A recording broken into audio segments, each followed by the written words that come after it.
चोंडी नाक्यावरील खड्ड्यांची कोडी सोडवल्यानंतर जेव्हा तुम्ही किहीमकडे वळता तेव्हा रस्ता बऱ्यापैकी चांगला आहे. म्हणजे अगदी शाळेजवळ थोडाफार रस्ता खचलेला आहे. शाळेजवळचा जो स्पीड ब्रेकर आहे तिथे सुद्धा काही खड्डे पडलेले आहेत. राजा शिवछत्रपती क्रीडांगण जे आहे तिथे सुरुवातीला काही एक दोन खड्डे आहेत. त्यानंतर राणे कॉटेज जे आहे तिथे सुद्धा एक खड्डा होऊ घातलेला आहे. आता हे खड्डे अजून प्राथमिक स्वरूपात आहेत, म्हणजे छोट्या स्वरूपात आहेत. जे आता दुरुस्त केले तर हा रस्ता जो आहे तो अजून 1 ते 2 वर्ष सहज चांगला राहू शकतो. पण सगळ्यात जास्त धोकादायक मला जो खड्डा किंवा चर वाटतो तो म्हणजे भिल्लेश्वर जे मंदिर आहे त्या मंदिराच्या वळणाजवळ एक चर पडलेला आहे. हा चर धोकादायक का वाटतो कारण याची रुंदी बघितली तर एक 4 ते 5 इंच रुंद हा आहे आणि याच्यामध्ये आपल्या गाडीचं चाक सहज अडकू शकतं.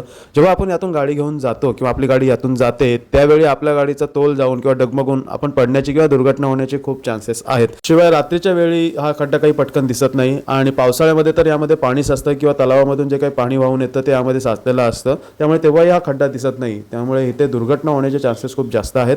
मध्ये हा चर भरला होता परंतु पावसामुळे तो पुन्हा उघडा पडलेला आहे. आता त्याला पुन्हा भरणं खूप गरजेचं झालेलं आहे. बाकी एकंदर रस्ता जर तुम्ही बघितला चोंडीपासून ते किहीमपर्यंतचा तर खूप चांगल्या स्थितीमध्ये आहे. फक्त हे मध्ये मध्ये छोटे मोठे होऊ घातलेले खड्डे आहेत.